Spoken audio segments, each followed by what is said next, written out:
All right. It's a podcast. It's a podcast. We're doing a podcast, guys. It's incredible that we're back here again doing this. Technology advances. Hello and welcome to Well, There's Your Problem, podcast about engineering disasters with slides. I'm Alice Caldwell-Kelly. I'm the person who's talking now. My pronouns are she and her. Okay, go. Okay, I'm Justin Rosniak. I'm the person who's talking now. My pronouns are he and him. Yay, Liam. Yay, Liam. Hi, I'm Liam Anderson. And for those of you who left comments in the past 2 episodes saying how happy you were that I wasn't there, I'm back, haters. What's up? Yeah. So how's my dick taste? I'm here and you're not. So yes. I invite you to throw yourself into the sea. Yes. And we're doing the introduction in a slightly unusual order because I wrote these slides. Yes, this is an Alice episode. Yeah, I know. I thought I would help out with the workflow by doing an episode. Mm-hmm. And so what you see here is a football stadium before a football match has started, and this is the Heysel Stadium in Belgium. This is sort of going to be a companion piece to our Hillsborough episode from ages and ages ago. So go back and listen to that. Also, I'm going to be drawing a lot of this from a long GQ article called "Remembering Heysel" by Robert Chalmers. That's worth reading. So we'll put that in the description as well. We're going to talk about some football, some soccer, and some social conditions in the 1980s in Europe. But in the meantime, we have to do the goddamn news. No delay there on account of it was you doing the thing. No, you swearing that you can't find the right drop. Yeah, that's right. Well, I mean, our first piece of news is nothing is good. Nothing good is allowed to happen. Yes. They recalled San Francisco's progressive DA. What's his name? Chaser Boudin, I think. That guy. Get mad at me if I'm pronouncing his name wrong. He's not even that fucking radical, man. His mom is way cooler than him. Some of you will get that. His deal was like moderate reform progressivism, not prosecuting some like shoplifting and drug offenses. And in exchange for this, the San Francisco Police Department decided to do a sort of undeclared strike, a bad kind of strike. And that combined with San Francisco being sort of in the jaws of this crisis of poverty and homelessness. Shithole of a place. And an illogical shithole of a place governed by fascists who, you know, as that one tweet that I saw said, fascists who think they're progressive because they go to sex parties. Yes.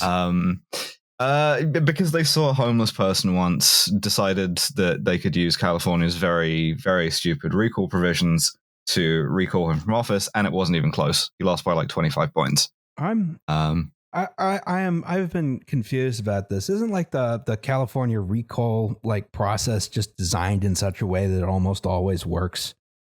Like, yeah, pretty much. It's like, you know, you just say, okay, do you want to recall this guy? Yes or no? And your options are status quo or what's in this mystery box. And most people go for the mystery box just regardless. We cannot emphasize enough. Do not go into the mystery box. Don't go for the mystery box. It's usually just bad. As like a sort of philosophical approach. Yeah, we're anti all recall elections. We think California should still be under the thumb of Gray Davis. Exactly. I mean, remember Gary Conduit and his missing intern? Wow. Okay. Remember Sandra Levy? Yeah. No. So this is of course immediately being spun by every state and national level outlet to that this is a huge defeat for the left. This is the voters sending a message that you shouldn't defund the police, which isn't something that he wanted to do. Which isn't something that anyone has done. No. You can't do woke culture war progressivism. Instead, you have to support the cops and you have to give them a shit ton more money. I gotta say, I mean, you know, if people don't want progressive DAs, it's the first I've heard of it here in Philly, where, you know, Krasner cruised to re-election, no problem. You know, like 70-30. Exactly. Yeah, it was no contest there. I mean, and I I don't know that we're more notably progressive than San Francisco, other than that we don't have California ideology here. We are more antagonistic. That's true. I mean, the thing is, right, every win for the left is very specific and based on those set of circumstances, and every loss for the left is general and universal. This is true, yeah. And I'm kind of like, how much of this really is like anyone making a conscious decision here versus just how the election is structured? I mean, here when we went to go reelect Krasner, they actually gave you, here's the alternative option, and he stunk, and everyone knew he stunk, and so you know they're like, even people who didn't like Krasner that much are like, well, better than that other guy. Well, the really funny thing is that now the SFPD and the San Francisco Board of Supervisors and London Breed have fucked themselves by trying to fuck Chesa Boudin over, because they've put themselves in this position where now it's sort of like accepted truth that San Francisco is a sort of like fallen city, and it's like Gotham there, and the forces of order are useless, which is kind of an unfortunate thing to be believed if you are the incumbent city supervisor. I'm very confused as to like what they expect to happen with this. If they get a new DA, are they going to like, because like, okay, it's my understanding that crime is actually down in San Francisco. Oh, yeah. Yes, it is. From an objective standpoint. What's up is homelessness. Yes. Right? And that's really what they're pissed off about. Yeah. Yeah. Well, what they're going to do is they're going to bring back a San Francisco icon, one Inspector Harry Callahan, and he's going to take care of the homelessness problem his way, rather than the way that the fat cats and the suits in City Hall want to take care of it. Yeah, because if they like want to take care of homelessness using the carceral system, like the entire service industry is going to stop functioning. Like, you think people don't want to work now? Wait until you get rid of all the people who actually work in all those jobs and throw them in prison. I mean, I don't know. Are they going to do like work release for Starbucks? I don't get it. I wish you hadn't had your hand on the lathe when you said that. Yeah, that would have been. Shit. I would have appreciated that, but it's fine. Yeah, but I guess the lesson to draw from this is that like you may as well be a sort of a raging communist who wants to abolish the police, because I was about to say, yeah, I mean that is the way you'll be presented if you're not like if. In our long and very one-sided bleeding Kansas, to even the party of moderate reform within the law is radical and extreme. This is just a massive media failing, I think. There's every single like crime is just the way that people report on crime now. You would think it's like the bad old days of like the 70s. In these major cities, and the gangs have free reign on the street, and it's just, that's not the case. It's mass hysteria and it's on purpose. Well, it's like, we had that recent big shooting on South Street, right?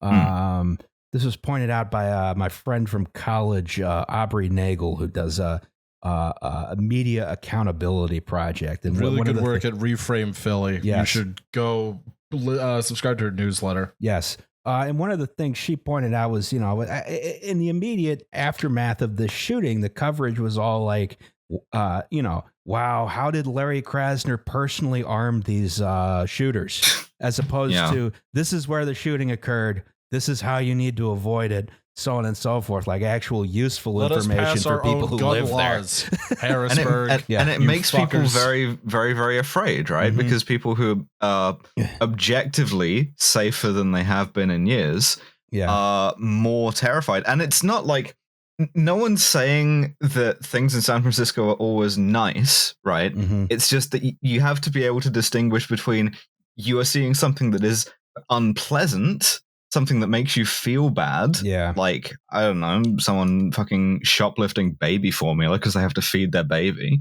or someone, taking a shit in the street because that's the only place where they can fucking shit without paying for something. And something that like endangers you. I don't know. It's so obviously and so coordinatedly this rat fucking. Yes. Rat fucking is a good word for it, and it's absolutely true because the same shit's happening in Philly. Mm-hmm. Yeah. And I mean, I don't know what to say. Like, how are you supposed to, as a progressive elected official, fucking ride the wreckage of the United States down as all of this other shit falls apart around you? You're supposed to like maintain, a nice, safe environment for people and their kids, so they don't ever have to feel, see anything uncomfortable that, like, or sad, right? Yeah, exactly. I will say, progressive DA is kind of a oxymoron. Progressive cop is sort of an oxymoron. I mean, sure. But it's also like a lot of the problems that the perceived problems are problems that have been caused by enforcement. I mean, take a look at, if I'm in Philly, hypothetically, I might take the L somewhere and see that there's heroin everywhere, just every single place. Just all over the place now. Like, that's not like an exaggeration. That's just how it is. He's not lying, folks. And people are, and it's like, why is this? It's because the police cleared out the big heroin encampment in Kensington because the real estate guys wanted to move in there. So they won't do a goddamn safe injection site. Everyone who's out and using is using on the L at this point, and so everyone's like, oh my God, they got to do something about that. And what are you going to do? Okay, build the fucking safe injection site like we told you to. I think perversely, this is one sort of endorsement of an electoral strategy, which is people have been saying for a while, smarter people than me, that a DA is probably one of the positions that can make the most difference, as you say, to like everyday enforcement and to like, criminal justice policy. And the fact that it was this important to get Joseph Boudin out of office, that it was like necessary to marshal all of the fucking forces of darkness against him. Yes. I think kind of vindicates that. It's just, a question of what that means if, the effort to elect progressive DAs leads to them being unseated anyway, Nothing ever goes right, folks. Speaking of, in British news, yes, no thanks. HS2 got cut back again. Yeah. Let me. As a return to favorite, I will be Gareth. So what we're gonna do is take Jacob Rees-Mogg, and we're gonna. That's right. And then we're gonna fill something his own anemic feces with a hurley stick. Yeah, so this is one particular spur of HS2. It's called the Goulburn Spur. It goes through Warrington and Wigan, I believe. It would have connected the Crewe to Manchester line to the West Coast Main Line, and that's gone now. That's gone in part because, as you may be aware, our Prime Minister at time of recording, Boris Johnson, was subject to a no confidence vote by his own party. And the MP who administers that voting process, Sir Graham Brady, that's his constituency. He was against it. His constituents were against it. And so it has been cut as part of a sort of transparent bribe to keep Boris going. It's wild how I invite the residents of that place to commit seppuku. You have a lot of these the way this project's been cut again, one of the arguments against it from the beginning is, this is just a train for rich people to get from like London to Birmingham or London to Manchester, right? And sure. You had a wide variety of services that were enabled by the original design. You could take a lot of trains off the West Coast Main Line, so you could free up traffic for local services. You had all that sort of stuff. Every decarbonization every time they cut something, it becomes less and less useful and more like what people thought it was going to be. That's true. That's a very good point. At some point, it's going to be like, okay, why do we even bother buying the UK loading gauge high-speed trains when we're not actually going to be able to through run up to like Glasgow or Edinburgh or something? That's the thing. Because this not only this creates a bottleneck on the West Coast Main Line, which is going to fuck everything, local, freight, you name it, but it also specifically fucks me, the one unforgivable crime, because this was the one constituent part of HS2 that would have cut journey times from Glasgow to London, and it's gone. So whatever HS2 becomes, I will not see any benefit from it. I just have to support it for the love of the game at this point. I think I saw a post that you might still get Roz, one get your train. ski mask. Get your ski mask. I think I saw a post that you might still get one train per hour up there. Maybe. Wow. Wow. Yeah, I can sit on the floor. You want them Fantastic. Amtrak headways, baby. Yeah, that is. Yeah, even the Northeast That will be $950 US, please, Alice. His tickets are going to be expensive. Yes, yeah, it's going to be fucking like first class prices for second class. Fantastic. All this stuff is going to have to be built at some point anyway. That's the other thing. Like, you know, once they get this thing operating, like everyone's going to be like, why don't we have that? And then they're going to have to build it. They could have had it earlier. You know what? Because you don't deserve it. Yeah.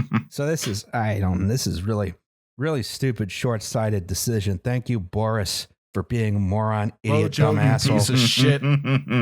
Yeah. I mean, this has been in the works for a while. Apparently, Grant Shapps, the transport secretary, had given. We're not a real country. I don't know why we're named like this. Had given Graham Brady like verbal assurances that it would be quietly cut at some point during like February, I think. But now it just has been. At some point, we'll have to do a whole HS2 episode because this has been a debacle. I mean, less of a debacle in California high-speed rail, but still a debacle. Mm-hmm. That would be another episode. Didn't we do California high-speed rail? No, we did Caltrain modernization. Oh, my bad. Yeah. Well, I guess the only thing we can draw from both of these is that nothing good is possible. Everything is terrible. The forces of darkness and evil will always win. Yep. And with that in mind, it's goddamn news. Yep. All right, so now we have to move on from all of that sort of depressing stuff to something much, much cheerier. Football hooliganism. Hell yeah. Yay. So some examples of which seen here. So I actually looked into the history of sports rioting, and the first sports riot I could find was during the Byzantine Empire. The Nemo riot. Yeah. Oh, yeah. So go listen to the Lions Live by Donkeys episode. I listened to it. It's a good one. Yeah. Thanks, dude. So for as long as sports have existed, people have wanted to fight each other about it. I think we can all agree with that. But what we're specifically talking about here is a phenomenon of 1970s Europe. And in order to understand that, I think you have to understand how shit Europe was in the 1970s. For a sort of like often governed by nominal socialists polity. It was also like extremely poor, extremely unequal, corrupt as shit, like on every level. And also you had like the first generation of young people seen here who didn't personally remember either the war or its immediate aftermath, and who thought that the sort of post-war settlement was shit. And I mean, we're going to be talking about football fans in England and Italy, two, at this time, uniquely dismal countries. And it's sort of worth talking about what the vibes were at this point, right? And the vibes of football at this point are cheap. Nice. Working class. Very nice. Very, very male dominated. Excellent. Very good. Very girls allowed. Very, very white. I Not. I can't do the racism joke there. I'm not going to do that. Yeah, let's not do that. Not very corporate is the other thing. Like, we're in the era of sponsors being sort of like local medium-sized business, right? And in particular, John's Tobacco Barn. Sure. Yeah, exactly. Yeah. Megatronics, and also some kind of meat store. Yeah, Big Dave's Pies. Doesn't call it not called a butcher. It's just called a meat store. Let's have to go to the meat store. Quality in every cut. Yes. Yeah. But also teams and players moved around less, managers moved around less, and teams in particular still had very strong local identities. Like now you get this phenomenon where you can kind of like shop around for a team to support. You can be like, I'm really into like Man United or Liverpool or Everton or whatever without having set foot in any of those places. And you see, that's me. Yeah. Well, I mean, it's the same reason I have like an Oakland Athletics hat in my closet. Is you tragic, because sweet I baby. enjoy suffering. The and A's also are because from Philly and always will be. And also because like these things are multinational businesses now that have increasingly are increasingly detached from areas, from geography, and from populations. Not the case at the time. There was not a question of shopping around for a football team to support in the 70s anywhere in Europe. You were issued one at birth. And all I can say is thank God those days are over. Otherwise, I would be recording this wearing a Crystal Palace shirt. Isn't that still like the case with some like franchises though? Like I sure. don't think you're gonna get like too many like a Kansas City, a guy in Kansas City who was a fan of Millwall.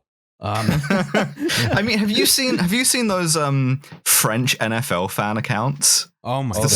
It's the funniest fucking thing in the world, because it will just be like a guy in, I don't know, Neuilly or whatever, who's like, allez les aigles or whatever. Let's go legs. That's right.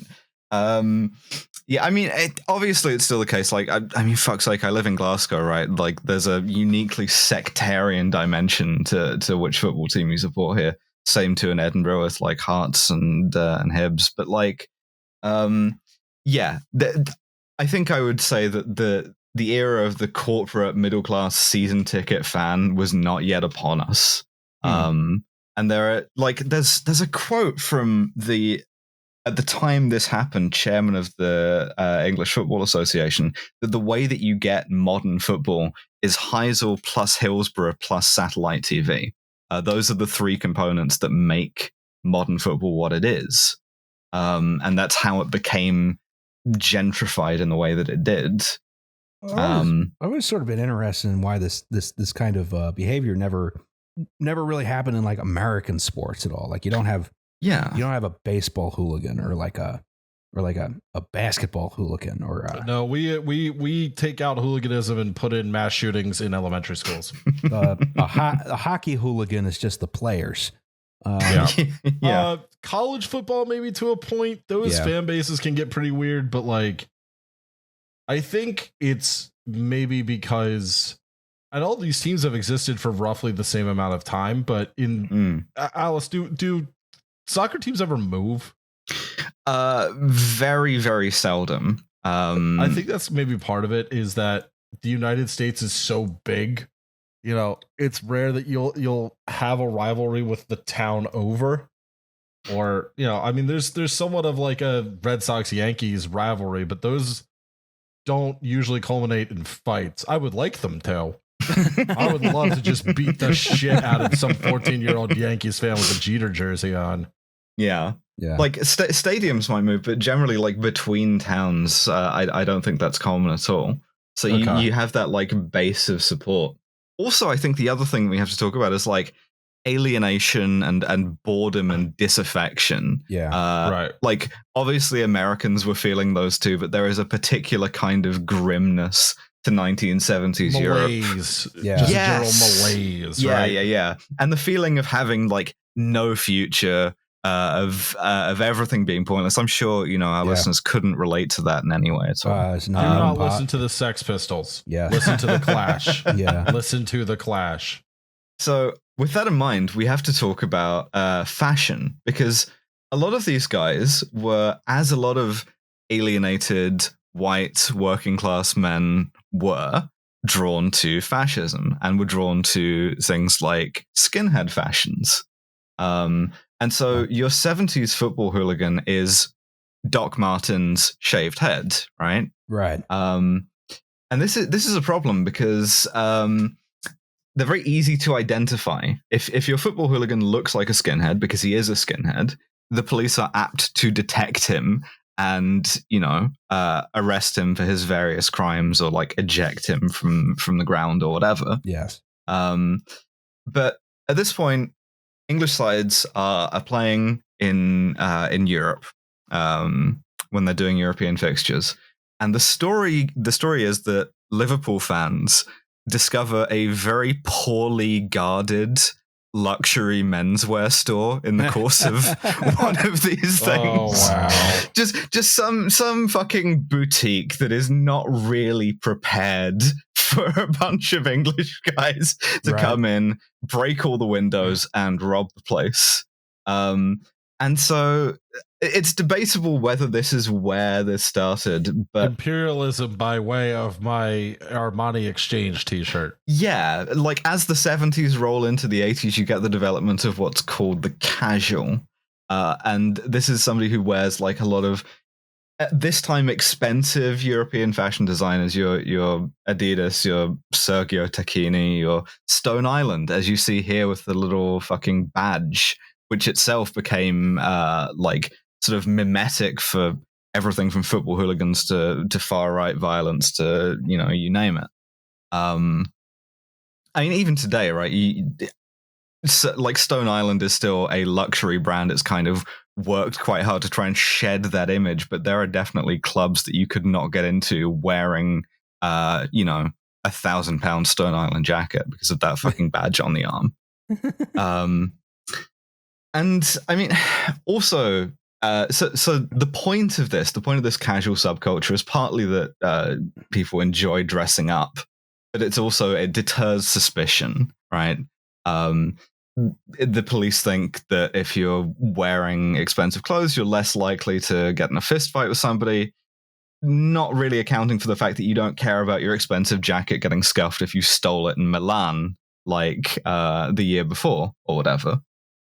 And it's interesting because you can talk about football hooliganism on the continent as a cover for acquisitive crime, as a cover for robbing stores, because a lot of that happened. It was very poorly reported on at the time that if your team is playing away and you follow them, that it's entirely plausible that you spend that day drinking, you rob some luxury. Yeah. You rob a store, you get some jackets to take home with you, then you go to the football.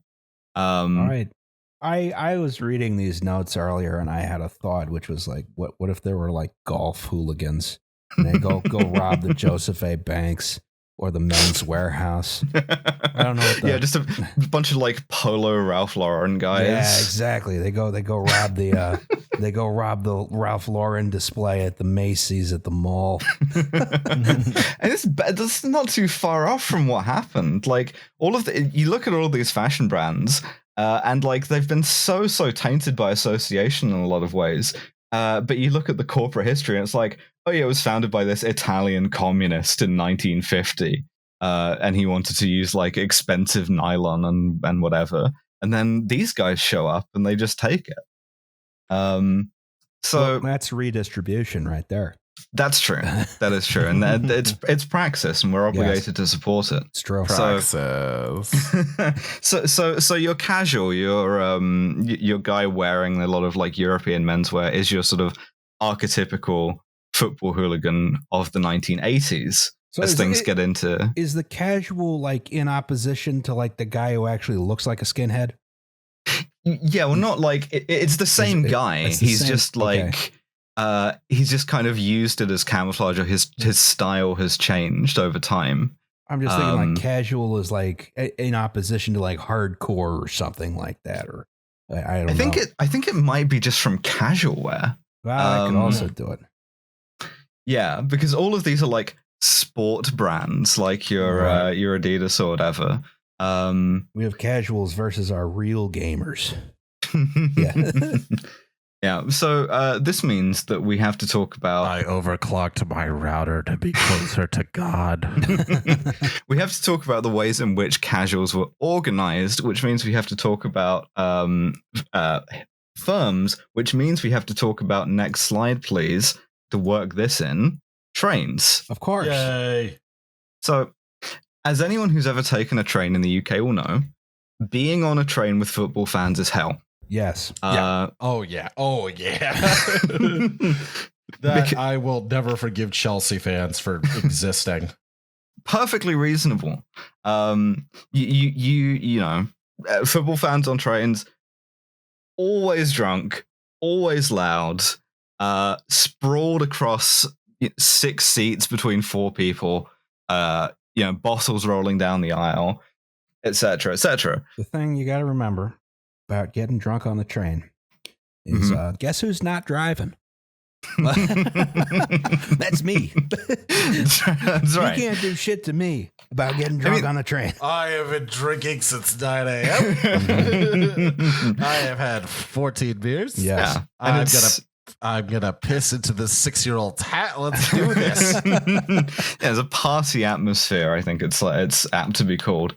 So this is sort of a problem, and British Rail, who at this time control all of the trains, as it should be, they develop a solution that only a centralized nationalized train company could love, which is the football special.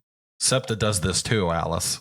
Really? We do have the Sports Express. We have the Sports Express, on the Broad Street line. It skips a bunch of stations in South Philly. Also, the Pennsylvania used to do this. There were football specials for the Army-Navy game. Yeah, they had a special temporary station they built for them. There's also a lot of specials that went to horse racing tracks. That's right, Alice. How dare you? Yeah. Damn. All right. Just fucking dragged my ass on this one. So there was a special train that went direct from West Point to South Philly, and it was about the only time you'd see a GG1 hauling New York Central passenger cars. And then hopefully dumping it into the Delaware. So your football special in the UK originates in the 20s with steam engines, right? You just put a fucking special head plate on the front of the steam engine and you move a lot of people, you know, to go see a football match. And it's sort of conceived of as a more genteel sort of like leisure class outing thing at that point. But we're not talking about this. We're talking about the 1970s and 80s.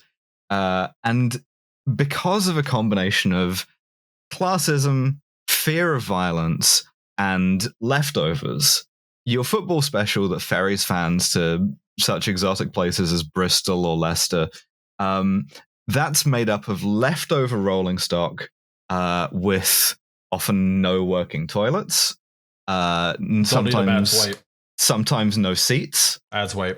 Bars over the windows occasionally. Hell yeah. Literally adds weight. Well, I was imagining this might be like slam door cars, and you got to prevent people from like sticking their arm out the window and getting it knocked off by an oncoming train. You know, adds weight. But all of this is a great way to make people live down to their reputation. If you treat football fans as dangerous, you know, well, they're going to show you dangerous. Yeah, exactly. But there are the advantages of this for the authorities are you kind of like corral the fans. You keep fans away from nice, normal people. You can police those trains very heavily. You can just put a cop in every carriage. And most importantly, you know exactly when and where your fans will be arriving. So when they get out of the station at wherever is holding the away game, you can just corral them as you like in your own time. You know what this reminds me of? Aaron Express. Oh, God, yeah. Yeah, this is just Aaron Express on a larger scale. Yep. For the folks on who may not know what Aaron Express is. Lucky you. Yeah, lucky you. Every year in March, there's an extended St. Patrick's Day tradition, which is on the weekends. There's a whole bunch of crappy school buses. They go around Philly to various Irish pubs, and you can hop on and hop off. Everyone's drunk. Everyone's 19. When I turned 21, I was like, I'm too old to go to Aaron Express. Yeah, I think the same vibe. Also, if you remember from our Hillsborough episode, like the sudden appearance of a lot of fans in a way that the police aren't expecting is a serious problem because no one knows how to do crowd control yet. Right. So it's part of the sort of the match day plan for all of these things that X hundred fans will be at the station at this time. Next slide, please. So this is a tactic, right? And obviously for every tactic, there's a counter tactic. And if you're interested in going to the football because you want to do violence, if you're interested in fighting fans of other clubs, then you don't want to be surveyed by the police. You don't want the police to know when you're getting there. And so what you do is you take an intercity train, or you take a normal service train, and you get there a bit early, or you go past and you double back, or something like that. And that becomes such a successful way of avoiding the police that it becomes part of the identity of various hooligan groups who come to be called firms. So you see here, you've got the Leeds United service crew for service trains. You have the West Ham Intercity firm. I like this Leeds United. It's pretty funny. Me too. There's some aesthetic here, right? There's some graphic design going on here. And I mean, the way that a hooligan firm acts often is quite paramilitary too. For instance, that like a lot of them have sort of military affectations. Millwall's firm was called F Troop.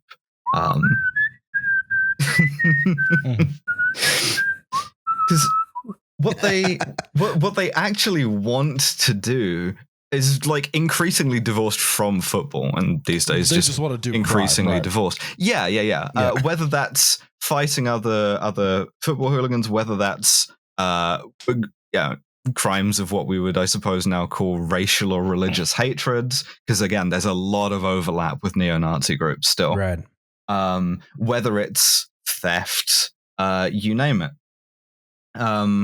So very often, the way that a football hooligan firm acts is not wearing any sort of identifying colors, arriving separately and then meeting on the terraces, getting together, having a fight during the match, and then after it trying to like isolate and ambush opposing supporters or anyone they don't like the look of, which is also when like the most people tend to get killed in relation to football hooliganism, is like someone being chased down on their own afterwards from being in the wrong place at the wrong time. Cowards. Do they go after other firms, or they just go after like regular people who want to see the match? Randos, yeah. It's mostly the former. So a lot of these are like by prior arrangement sort of fights. Okay. They just agree to fight in the middle? Yeah, absolutely. Hey, you want to have a fight? Yeah. Sure. Yeah, that sounds good. All right. I'll have your people fight my people. And what was really funny is when football grounds, when football stadia started being more policed, firms started to arrange to fight each other away from them.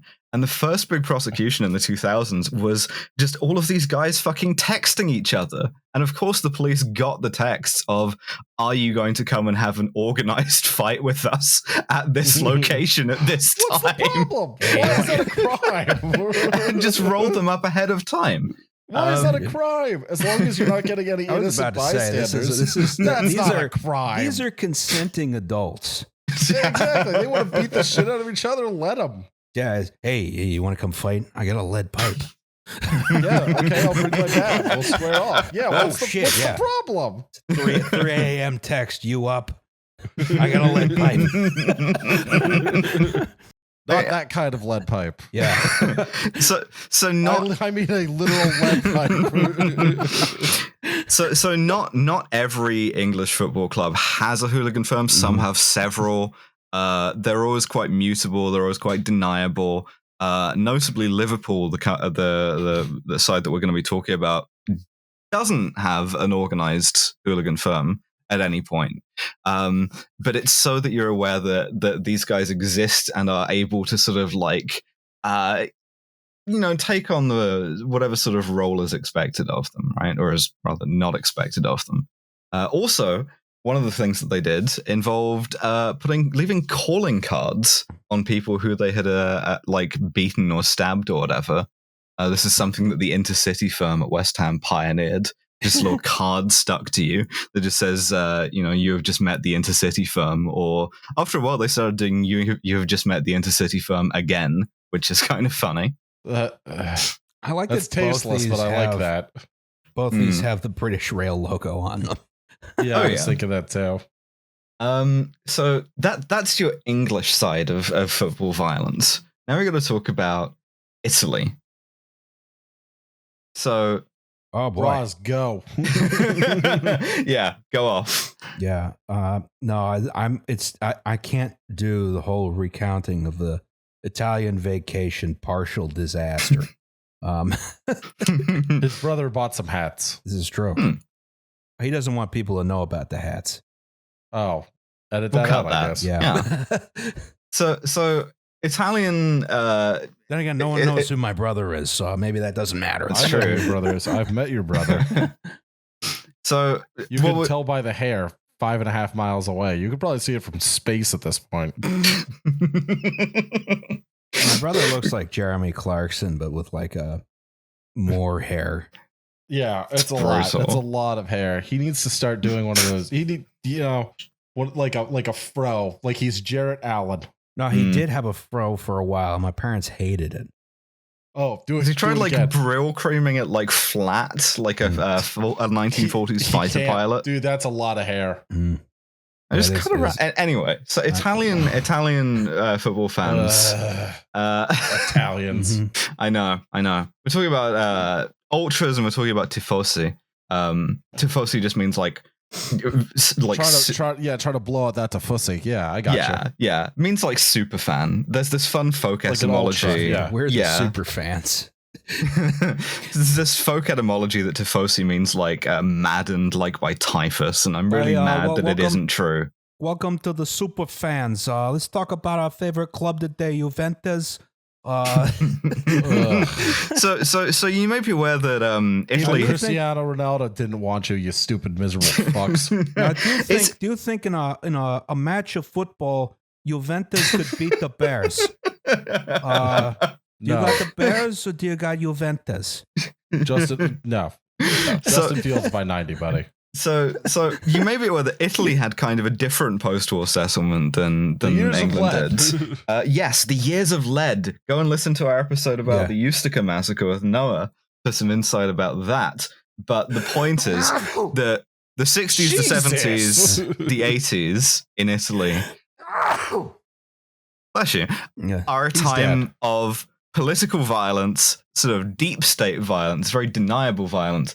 And so a lot of Italian ultras started in the 60s or 70s as or mimicking paramilitary groups. You have your commandos or your guerrillas, or the guys that we're going to be talking about shortly, Roma's Fedayeen. It sounds like some kind of Islamic terrorist group. Oh, I mean, they took the name off of them. Yeah, absolutely. Okay, that makes sense. Yeah. They're just like, we're doing Islamic jihad, but for AS Roma. That's pretty funny. Yeah, absolutely. Nothing about AS Roma is funny. The Italians don't even deserve to have a soccer league. So, ultras are a lot similar to English football hooligans in some ways, but there are differences. In particular, where football hooligans are kind of like less about the football and less to do with the ground and getting further away from it. Your ultras have more emphasis on physical control of their stadiums, on where tickets are distributed to, where the choreography happens, pyrotechnics, as you see here. Oh, fun.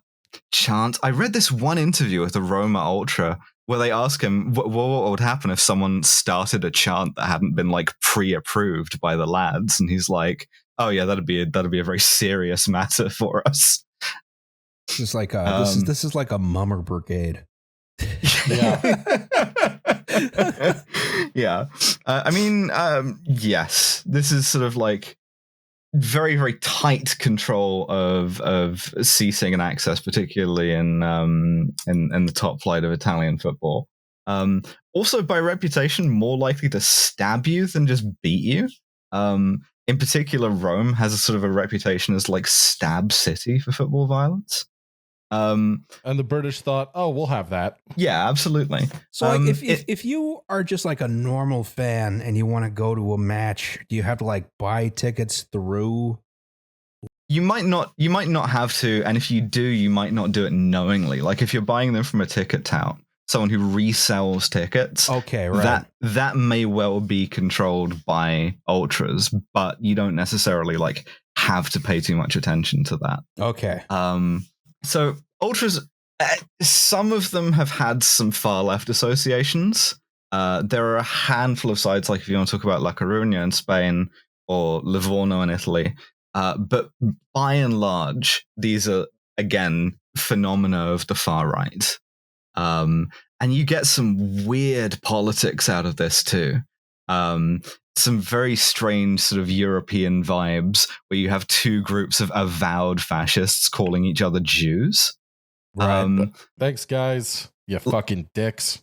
Like Lazio, whose ultras love doing Nazi salutes, like more than anyone. Lazio shouldn't even be a team. Yeah. Some of their ultras did a Photoshop of Anne Frank in a Roma shirt, for instance. And Roma ultras are not any less fascist. And so this went back and forth of them calling each other like secret Jews for years. Why does this country continue to exist? Because it wasn't bombed hard enough from North Africa. Did nothing wrong. Ethiopia will have its revenge. Aren't they like trying to start like a left ultra firm in Seattle for their team? They got trouble for the 3 arrows. But then they're like MLS is like trying to shut that down. That's the other thing. Yeah, they don't want us to have fun. Yeah. Also, lots of sort of more political, a lot of banners, Celtic. About yeah, lots of neo-Nazi banners, which would be not Celtic. That's not Celtic. At this time, kind of unheard of in English football. It's not that English football was less racist.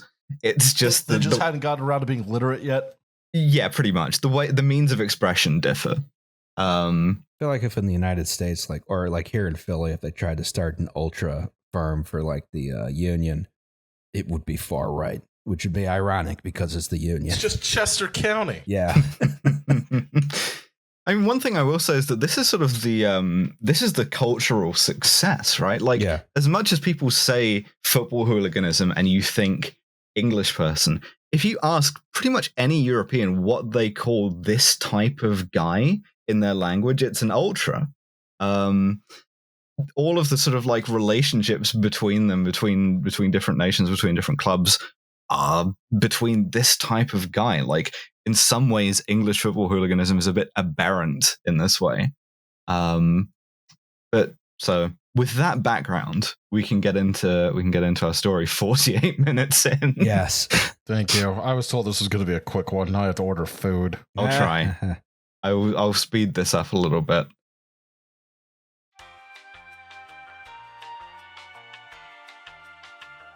Hi, it's Justin. So this is a commercial for the podcast that you're already listening to. People are annoyed by these, so let me get to the point. We have this thing called Patreon, right? The deal is you give us $2 a month, and we give you an extra episode once a month. Sometimes it's a little inconsistent, but it's $2. You get what you pay for. It also gets you our full back catalog of bonus episodes, so you can learn about exciting topics like guns, pickup trucks, or pickup trucks with guns on them. The money we raise through Patreon goes to making sure that the only ad you hear on this podcast is this one.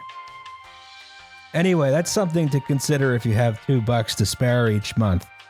Join at patreon.com/WTYP pod. Do it if you want. Or don't. It's your decision, and we respect that. Back to the show.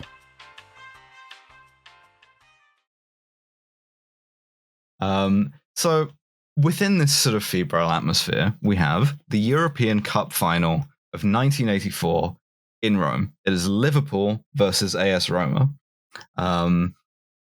And Liverpool, who are the underdogs, win in a hostile atmosphere, right? Which is tense. They win when no one's expecting them to, which is even more tense. And they win on penalties, which is way more tense. Hell yeah. And it's Don't really say hell yeah, like penalties are a good way to end a game, you fucking poser. Okay, listen. Sometimes penalties are good. And that's very when tense. They have shootout till somebody dies. That's when they favor you. came damn close to a very literal shootout in this. It's also really funny because Liverpool, not expecting to win, all of their squad have been drinking for a week at this point. In the tunnel on the way to come out, they're listening to Chris Ray's "I Don't Know What Love Is" on a boombox. AS Roma, soccer's great, man. Yeah, AS Roma have been training in the fucking Dolomites halfway up a mountain, like super serious about this whole thing, and they lose. This is such a blow that their captain shoots himself dead on the 10-year anniversary of this. But on the streets afterwards, it's like the fucking Warriors. Liverpool away supporters have this fucking Anabasis back to the train station, being hunted through the streets with knives and bars. A couple of them get stabbed. I don't think anyone dies. But this does get English football firms wanting revenge. And so everyone sort of knows that there will be consequential violence for this the next time an English and an Italian side play each other. The maximum amount of time that is going to be like whenever another Italian team plays, gets to the European Cup final, which, as it turns out, next slide please, is the next year. Oh my God. Yeah. Liverpool defend their title against the Turin side Juventus, who, again, Juve fans fucking hate Roma fans domestically, but it just doesn't matter, right? Because there's this fucking second shadow match within the match that is Italian ultras versus English casuals. Meanwhile, the Liverpool team has discovered this sort of Balmer peak where they have incredible soccer skill after a certain number of drinks. Yeah, absolutely. And I mean, this is the thing. This is going to be the most hotly disputed part of this. So yell at me in the comments, right? But it remains from that day to this very hotly disputed to what extent non-Liverpool football hooligans were in attendance on the Liverpool side at Heysel at the 85 European Cup final. I've seen interviews with firms from other clubs who were explicitly invited. I think also some probably came on their own because they knew there would be fighting and that appealed to them. Right. It makes sense they'd show up. And it proves a point. Also, it's sort of revenge, but also some of this, but also some of this is just organic from Liverpool supporters. And I think some of this narrative of outside agitators, of like National Front guys, of other firms is sort of exculpatory, and it's like self-exculpatory on Liverpool's part. To be like, yeah, no, it actually wasn't us. It was, it was these other guys. So, relitigate that in the comments. Don't relitigate shit in the comments. Shut up. But so in 84, the problem was that they held the cup final at one of the two sides' home cities instead of at a neutral location, and that led to the violence in Rome. So, okay, you got to have a neutral location. What's more neutral than Belgium? Switzerland. This reminds me of a quote from that great history book, 1066 and all that. The Great War was a war between Germany and America and was thus fought in Belgium. I mean, there are serious questions about why UEFA holds this in Belgium. Like, there are bigger, more professional stadiums that could have accommodated this game. Why they picked Heysel Stadium is a question that people are still asking today. Given that it's UEFA, it's probably to do with bribes.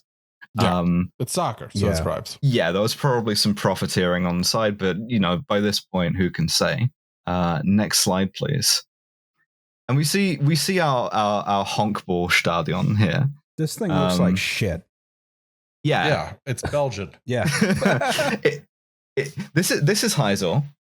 It was built in the 1920s, which means at this point it is 55 years old. It looks like it's been modernized to be worse. Yep. It's I think it used to have a front building that they would that they demolished, but at this point it's literally falling apart, like in a masonry sense. Like we're talking like 80s Fenway. Yeah, absolutely. UEFA does Old Boston Garden, baby. UEFA does a pre-match safety inspection, and that we don't know what that consisted of. We do know that it lasted 30 minutes, start to finish. So a guy looked at this, taking some bribes, smoking a cigarette. A guy looked at this and then looked at some envelopes and then looked at this again and decided it was fine. I was about to say, I have done structural inspections.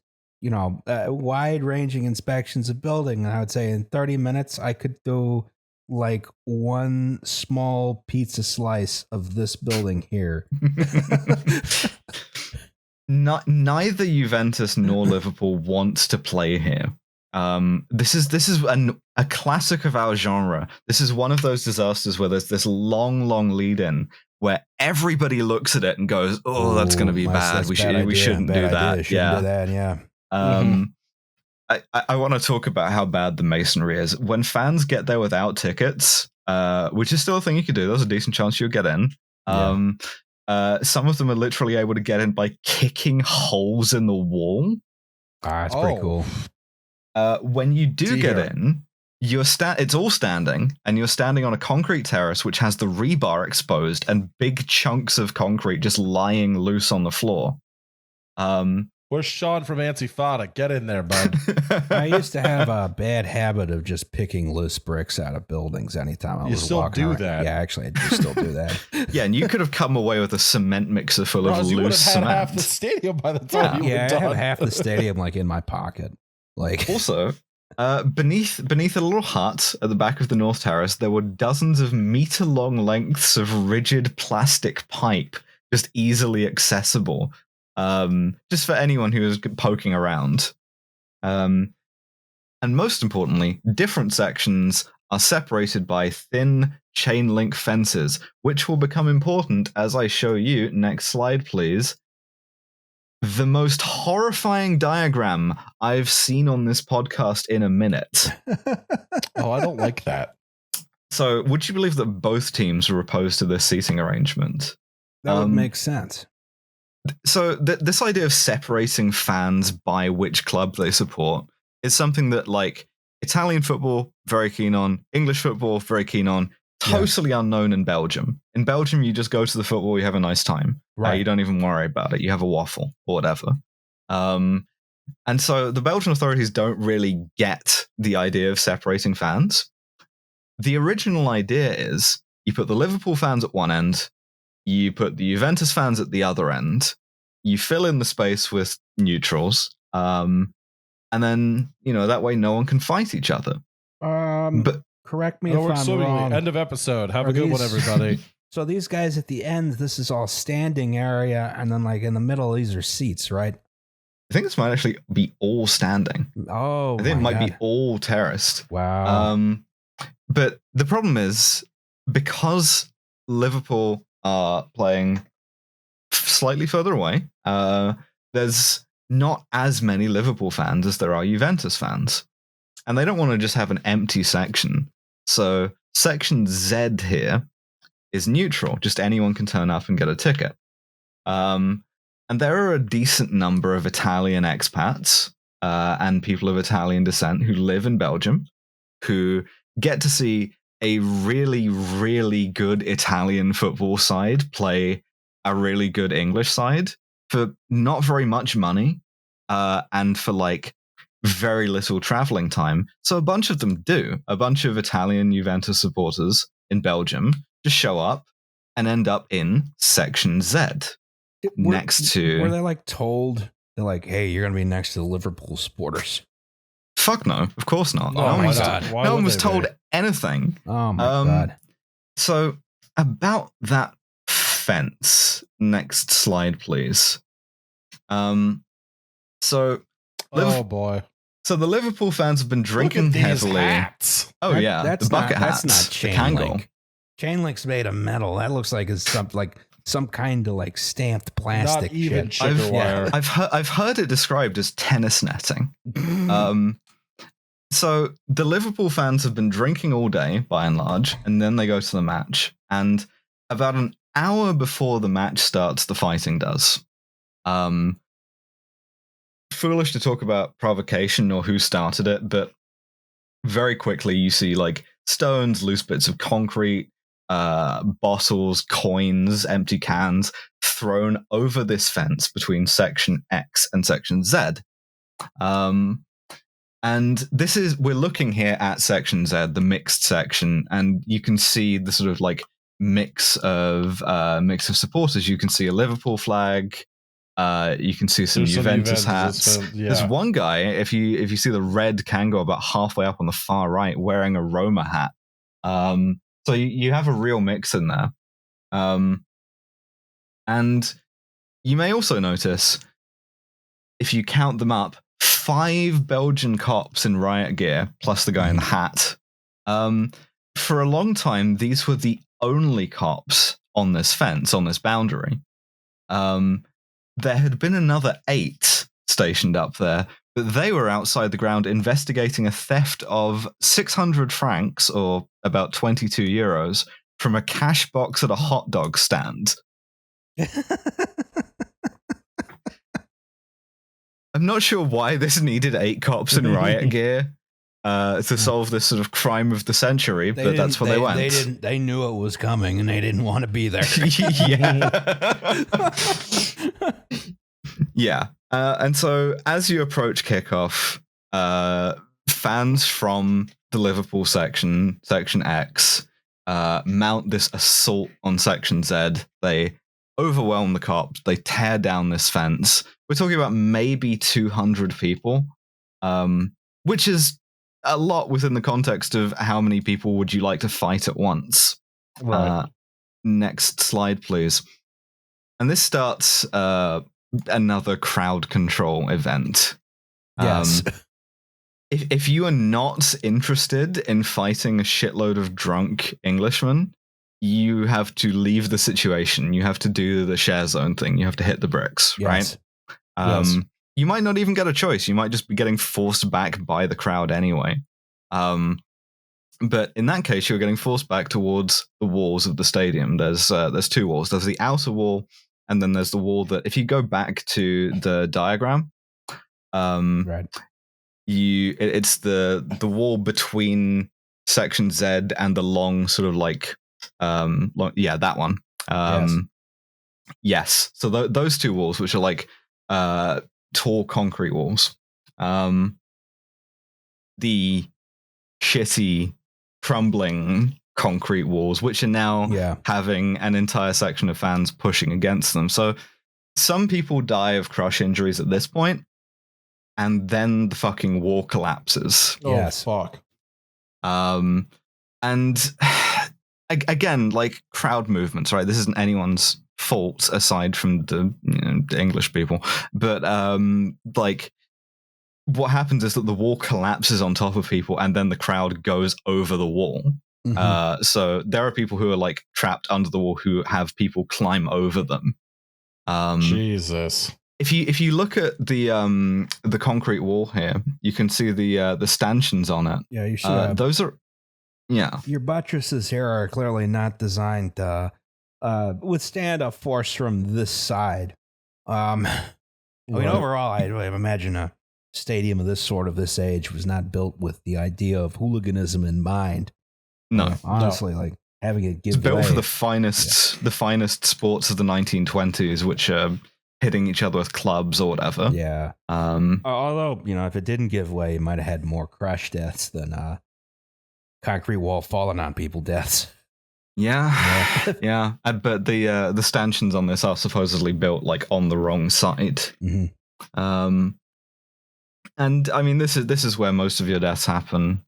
People die from being pushed against the wall. People die from being crushed by the wall. and the fighting is still happening. So you're not fucking doing first aid, right? The police radios don't work, so they can't call reinforcements. There is one doctor and something like 150 Red Cross volunteers who are also immediately overwhelmed. And so 39 people die, something like 400 injured. The youngest is like 11 years old. Jesus. There's this. I found this line from an Italian fan. He's a doctor, actually. Who says, "I saw my son lying on the terrace, and I put my ear to his chest and listened. I thought I could hear a pulse, but I realized it was my own heart. He was dead, and a television crew was filming me. And later, I saw footage of myself finding my dead son, because all of this went out live.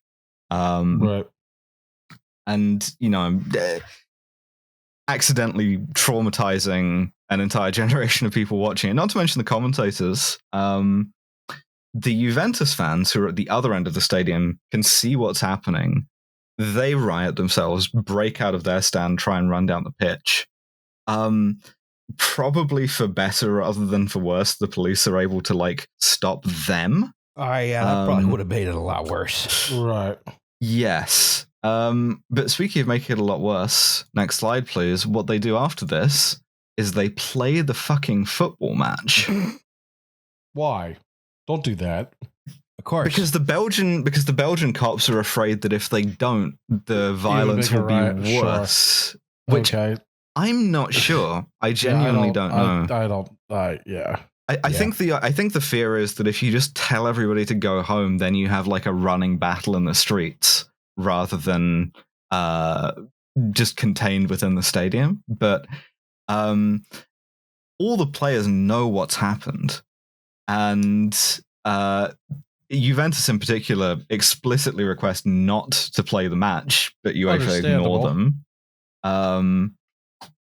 Incidentally, one of the Liverpool players, he dislocates his shoulder a couple of minutes in.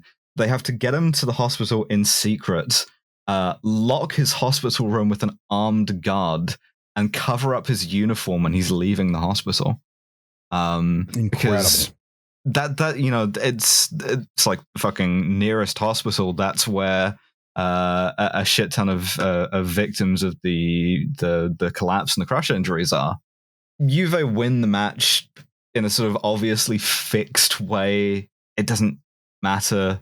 The Liverpool players get on their bus with the police escort. It drives them directly from their hotel to the plane, onto the tarmac, so they don't have to go through the terminal.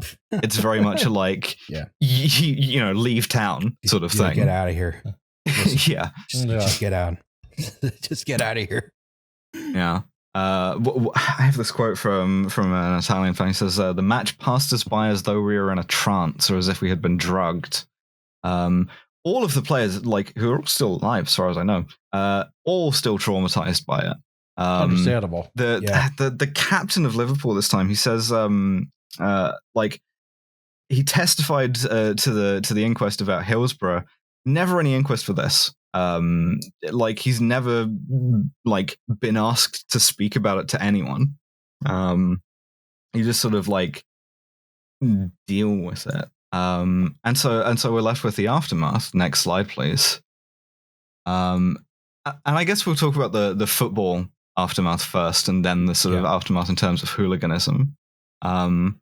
So every investigation blames this entirely and solely on the Liverpool fans, which is fair enough, right? Within reason. Mm-hmm.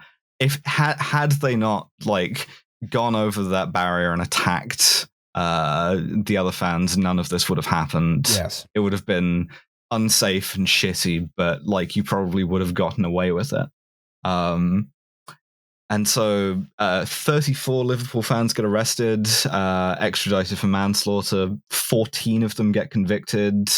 In all, I think only 7 of them go to prison, and it's for 3 years.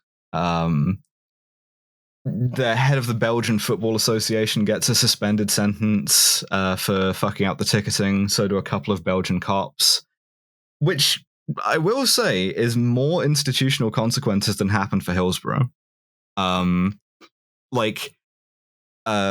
South Yorkshire Police and the FA fought that for decades, rather than like letting David Duckenfield or whoever get like 1 year suspended sentence. Yeah. Which, instead of even doing that, there was this sort of like refusal to accept any kind of consequences. The Belgians don't do that. They like, sort of quarantine that. But there's this huge cultural shock in terms of European football and what people think it is. Like the French sporting newspaper L'Equipe, their headline is "If this is football, then let it die." And there's this incredible sort of Guardian editorial in England that says, "Quarantine our sad, sick game. We are the root of the contagion, the home of the virus, and we must act accordingly." Mm-hmm. So that sounds about right. Yeah. So everyone expects Liverpool to get banned from competing in Europe, and I think no one would have been surprised by that. But enter into the breach one Margaret Thatcher, who attempts to finesse this a little bit. I'm a finesse. Yeah, and her way of finessing it is to ask the FA, why don't you just voluntarily pull every English club out of Europe for a couple of years and hope that that's enough to make it go away. Sure. So the FA try this on UEFA, the European Football Association Union, and they go, all English sides out of Europe. That's an interesting idea. Why don't we just do that? Brits out. Yes, truly, Brits out. Every English club is banned from playing in Europe indefinitely. And indefinitely turns out to be 5 years, 6 for Liverpool. But in sporting terms, this has this incredibly serious effect. In particular, Liverpool, who have just had won the European Cup the previous year, would otherwise have won it this year probably, have this sort of incredible team or on incredible form that is then squandered entirely domestically over the next 6 years. If you want to, you can get really into the statistical consequences of this. But the main thing is that, if you are a young footballer and you want to play in Europe, you do not play in England. You go and play anywhere else. And so it's this draw of talent away from top flight English football in a way that wouldn't change until the advent of the Premier League. I gotta say this image here, you can sort of see some of the forces that were involved in this incident, right? Oh yeah, these you can see these. You've got these. You got bars for people to sort of lean on, right? In these standing areas on these stadiums. This may be unfamiliar to some of our American viewers. The soccer stadiums, there's a lot of standing. You have bars you can. Well, not now, on. but yes. Well, I'll tell you what. There's you got safe standing now, which is like a whole different thing. The DC United Stadium has safe standing. Actually, that's the only time I've seen it. I was not there for DC United. I was there for the Washington Defenders XFL game. Yeah, so was Liam. But you can see these, this is concrete, and it's got some kind of steel bar across. It's concrete again. I would assume this is reinforced concrete. You can see down here, it's been knocked over. It's been knocked over here. It's been knocked over here. You can see the rebar poking out the back. Like there was some... people got aggressive, my God. Oh, absolutely. And it's hard to knock over reinforced concrete, even if it's 55 years old. So people are getting really, really crushed in there. This is not these crowd control produces or crowding or crushing incidents. There's a lot of forces involved, and that's why they're so dangerous. And you hear these, it doesn't necessarily look that dangerous from the outside. And then and then you start pulling bodies out of it. Yeah. And then you got 50 PSI worth of people pressing on your body and turning you into a sort of chunky marinara. Yeah, exactly. Yeah. No, thank you. Yeah. Oh, next slide, please. So we got to talk about the sort of the aftermath for football hooliganism.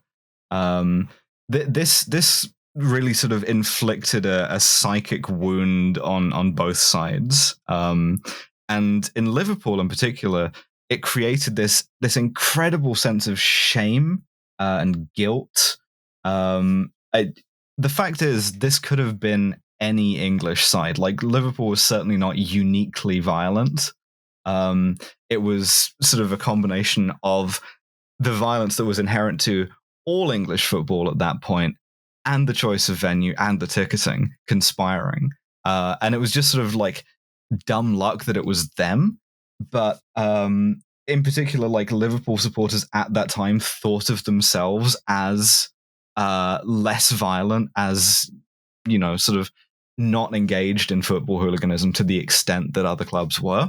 And that was something that, like, really had sort of like grave repercussions in terms of Liverpool's self-image. And it's something that would, like, ultimately it's a cloud that would hang until Hillsborough at least. But so in any case, Liverpool, along with every other English side, is banned in order to ostensibly address football hooliganism in the English game. Did that work? Of course it didn't. The Thatcher government's best idea to counter football hooliganism of the time was something called goalies against hoolies. What? Where Jesus Christ, this woman was dumb. Where and this is a quote: the more articulate goalkeepers, oh come on, would condemn violence because they were the ones, like, first in line for it, because it was easiest to throw shit at them from the stands. That sounds really dumb for everyone involved. Yeah. Yes. Yeah. You know. Thankfully, this never saw the light of day. But football hooliganism in England only really started to decline after Hillsborough, and for, like, a very complex set of reasons. But the reason why Hillsborough happened, in part, is because Heysel made people terrified of the idea of football fans not being in contained pens. If you don't keep them within these sort of very secure areas, they're just going to rampage out and attack each other. And the same thing is going to happen again. And so that's how you get to the pens at Hillsborough. But one thing I will say is, compared to this, right, the response that Juventus had was very, very strange, because for a long time, Juventus officially didn't mention this at all. There was, like, no official commemoration of this whatsoever. There was this sort of sense of shame, and I'm not quite sure I understand why or how that happened. And so while English football did ultimately have this kind of reckoning with hooliganism to an extent, Italian football never really did. As late as 2009, Fabio Capello was talking about Serie A being 100% controlled by the ultras. And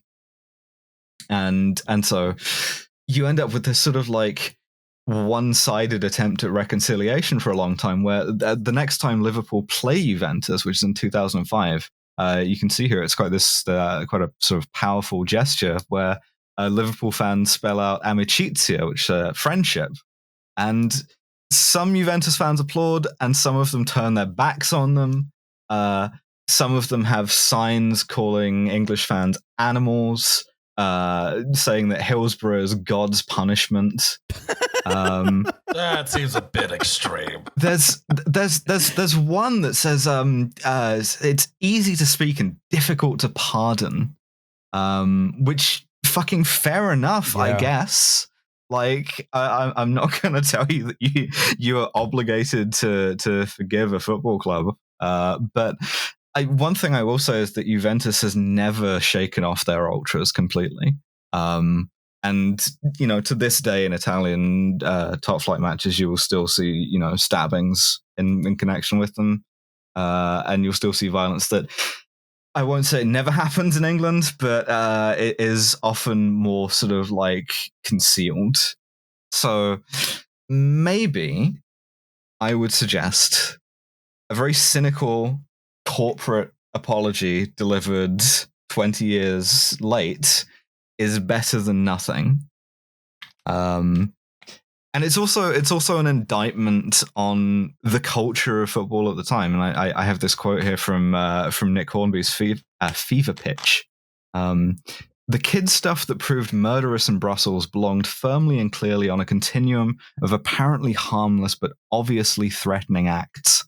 Violent chants, wanker signs, the whole petty hard act works, in which a very large minority of fans had been indulging for nearly 20 years. In short, Heysel was part of an organic part of a culture that many of us, myself included, had contributed towards.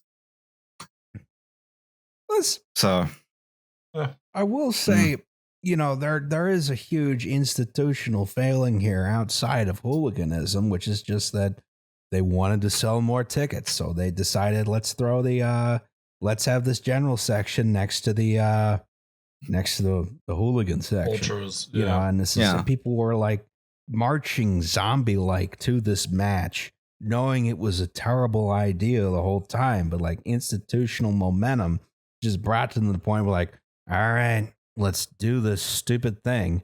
And then the stupid thing resulted in the obvious outcome. I don't know that you can, I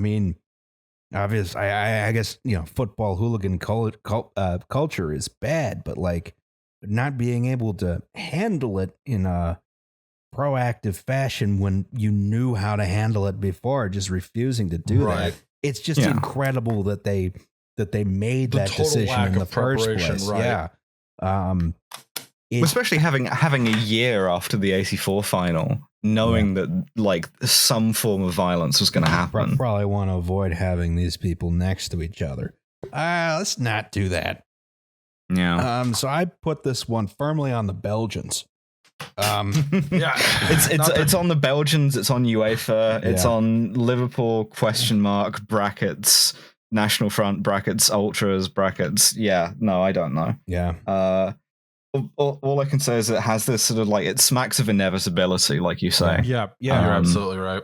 Not inevitability. I would argue the opposite of inevitability. You could have avoided. Yeah, this was very evitable. You could have evaded this, no problem. Violence, maybe no one did that, right? But you chose not to, right? Both the teams were against the idea. They should have just said, "All right, listen, we're not going to play this match if you have the seating arrangement." We are, but you get one fan each. Yeah. Yeah. We just sacrifice one fan each. We put one in the opposing section. They get beaten to death. So now if you go to Juventus Stadium, also Anfield, you can see a very small plaque or like a garden of memory. And the I don't know. It feels inadequate, but what would feel adequate? For sure. Right. Exactly. And that's what I had on the Heysel Stadium disaster. What did we learn? Don't go to Belgium. Don't go to Belgium. Never listen to UEFA. They're all corrupt and very stupid. If you see something that's going to result in massive violence and you have the opportunity to prevent it, you should probably do that. Also, rather than be like, this is a bad idea, this is a bad idea, right, this but is we're a bad idea, we're going to do it anyway. Yeah. For sure. Well, we have a segment on this podcast called Safety Third. Safety Third. Shake hands for danger. This is sent in by a viewer only earlier today. Yes. So, hello. Would you like to read it? Well, yeah, it's my job. Sorry, I don't mean to take your job away from you. I just because I did the notes, I was like, for fuck's sake. No, you're putting me out of a job, Liam. Alice, whoever you are. Alice, fuck you, dude. And my food is here, so I'll be right back. Go ahead without me. All right. Yay, Liam. I don't know who my co-hosts are. Hello, Alice, Roz, Liam, or substitute for Liam and potential guest. Me again. Yes. Apparently. I've gotten used to deputizing for him. Yeah. This safety third comes from way back in my family archives, from my great-great-grandfather, who was a lighthouse keeper in late 19th century Ireland. Yeah, so the documentary, the Lighthouse, about him. Is that what it's called? I hope that joke lands. The fucking one with Robert Pattinson. I don't know that one. It doesn't matter. Doesn't matter. It might be funny for the viewers. My great-great-grandfather, Robert Pattinson. Yes. He was a vampire of some sort. So yeah. Yeah. Just like Morbius. That's right. Except he's dead, not the living vampire. Yeah, the dead vampire. The dead vampire, yes. No longer morbid. Morbed himself right out of living. It's so funny that people managed to convince them to re-release that movie and have it flop a second time. Pretty funny. That's very funny. A very funny thing. I still don't know what Morbius is. Other than he's like a vampire guy. Is he like a comic book guy? I think he's a comic book guy, but he's like is he even a guy? Yeah, he's a guy. Okay. Morbius. Dr. Michael Morbius. He has like a blood condition that like makes him like a vampire, but he's the living vampire because he's not undead. He's just a guy. His catchphrase, of course, is "It's Morbin time." Yeah. That's right. That's right. Stand back, everybody. I'm about to morb. He's all right.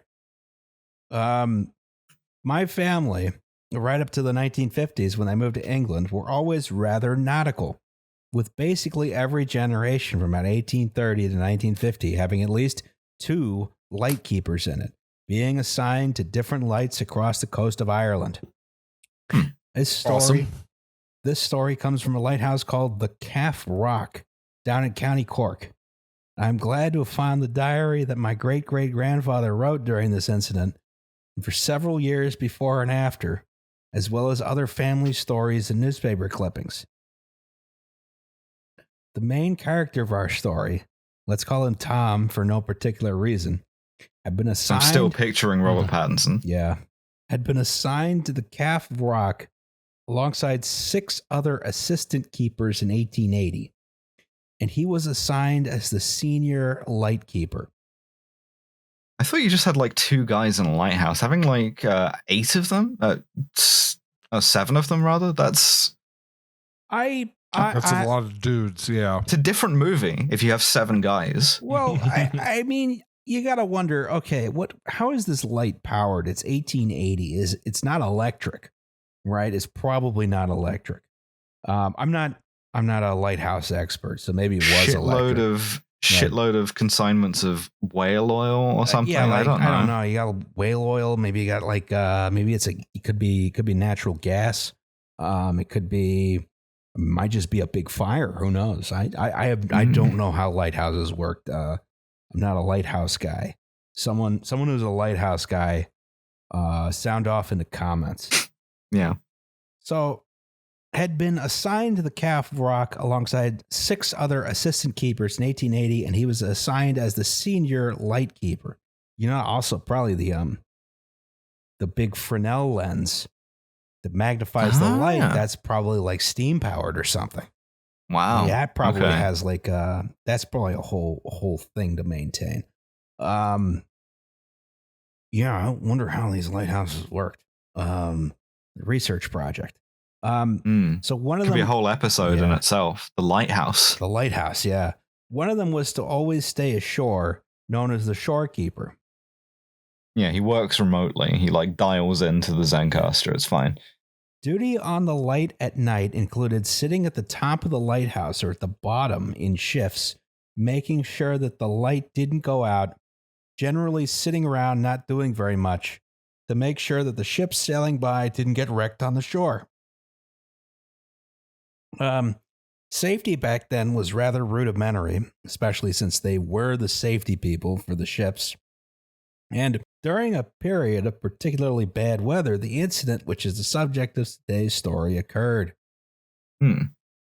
As is most of the weather in Munster, particularly outlying islands like the Calf Rock, Atlantic storms were and still are frequent, Looks it. Yeah, and there had been terrible weather for more than a week leading up to one fateful night when Tom, our protagonist, found himself on duty. Duty has a capital D, so it's important. Yeah, it's serious.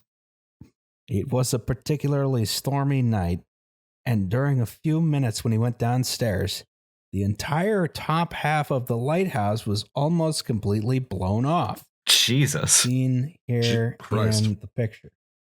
I don't know what he said after this, but we can pretty sure that it was some kind of Irish swearing. And fortunately, no one else was in the top half of the lighthouse at the time it just blew off. They managed. Is that brick too? Did it just seriously just take the top half off of that? It does appear to be a brick lighthouse. Yeah, this is like with the lens and everything in it. Yeah, this is like a heavy duty installation that got knocked over. Yeah. They then managed to sneak into their living quarters on the rock, shown at 2 on the picture. I did not get the picture. Yeah. I have simply improvised. Without getting blown into the Atlantic and turned into salty marinara for some sharks.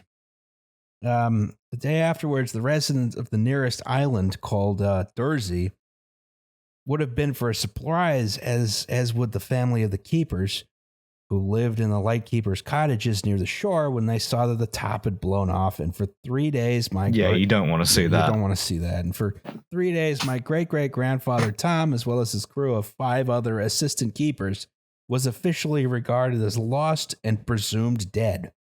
That's rude. Yeah.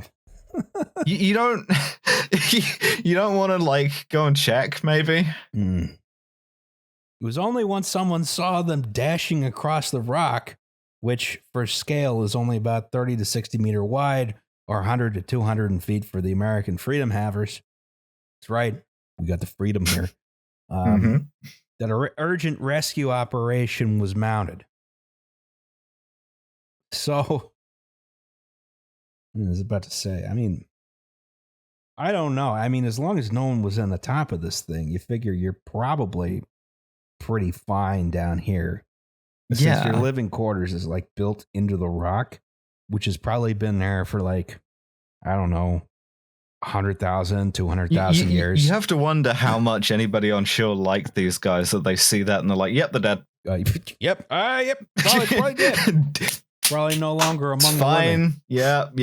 Don't have to investigate that at all. Mm-hmm.